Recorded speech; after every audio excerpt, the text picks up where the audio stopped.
सदियों से ही बुंदेलखंड आध्यात्म और संस्कृति का बहुत बड़ा केंद्र रहा है। यहाँ आज भी हजारों साल प्राचीन मंदिर और मूर्तियां अपनी अद्भुत शक्ति के कारण लोगों की आस्था को समेटे हुए हैं। आइए हम आपको लेकर चलते हैं बुंदेलखंड की सबसे प्राचीन देवी मूर्ति में शुमार एक मूर्ति की ओर, जो लगभग 5000 वर्ष पुरानी है। यह पीपल के पेड़ के अंदर से निकली है और जिसके मंदिर से कभी श्रद्धालुओं की भीड़ कम ही नहीं होती। अगर बात नवरात्रि की जाए तो इस मूर्ति के दर्शन भी दुर्लभ हो जाते हैं। इस देवी मूर्ति को भक्तजन जानते हैं चौरा देवी के नाम से। यह वो मंदिर है जहाँ सर पर चांदी का चित्र, गले में हीरे मोतियों से जड़ी सोने की माला और लाल रंग की चुनरी धारण किए विराजती है बुंदेलों की प्राचीन देवी माँ चौरा देवी। चेहरे से हमेशा क्रोधित दिखने वाली ये माँ दिल से बड़ी दयालु है और अपने भक्तों की झोली को भर देती हैं। मंदिर के पीछे स्थित यह वही पीपल का पेड़ है जिसकी अंदर से ही माँ चौरा देवी का उदय हुआ है। माँ की मूर्ति की बनावट को देखकर इतिहासकार इस मूर्ति को जैन धर्म के समय की मानते हैं। वहीं मूर्ति के ऊपर 5 शेषनाग अंकित होने के कारण कुछ लोग इसे नाग कन्या देवी के रूप में भी मानते हैं और माँ के भक्त मानते हैं कि यह माँ अपने भक्तों के कष्टों को चुरा लेती है, जिसके चलते ही इन्हें चौरा देवी के नाम से जाना जाता है। ये मूर्ति है क्योंकि मूर्ति के ऊपर शेषनाग बैठे हुए हैं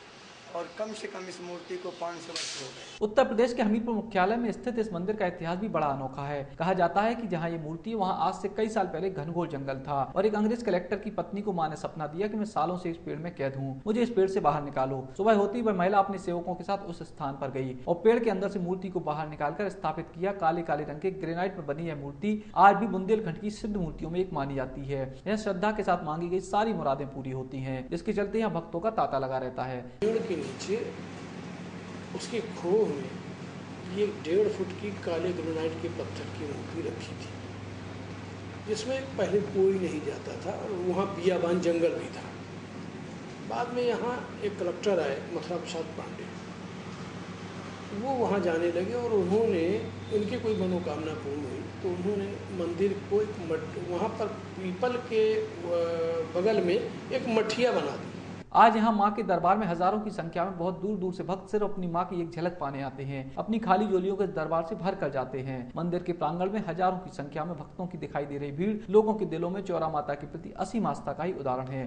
माता के नाम से जाना जाता है। यहाँ पे नवरात्र में बहुत भारी मेला भी लगता है और बहुत दूर दूर के लोग, यहाँ लाखों लोगों की भीड़ होती है। चर्चा में ये है कि ये जैनी का एक मंदिर है जो कि पेड़ के नीचे से निकली हुई मूर्ति है।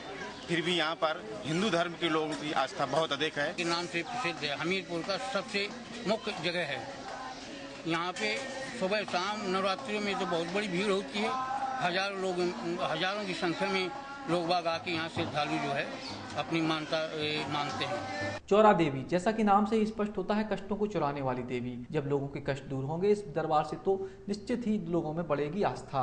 इस दरबार के प्रति माँ चौरा देवी की महिमा और लोगों के प्रति इनकी आस्था निश्चित रूप से अविश्वसनीय है, पर यह सच है। इस कारण यह बुंदेलखंड की प्राचीन देवी मंदिर की प्रसिद्धि दूर दूर तक फैलती जा रही है और माँ के इस दरबार में उनके भक्तों की संख्या, उनके आशीर्वाद को पाने वालों की संख्या दिनों दिन बढ़ती जा रही है। हमीरपुर से विनीत कुमार की रिपोर्ट।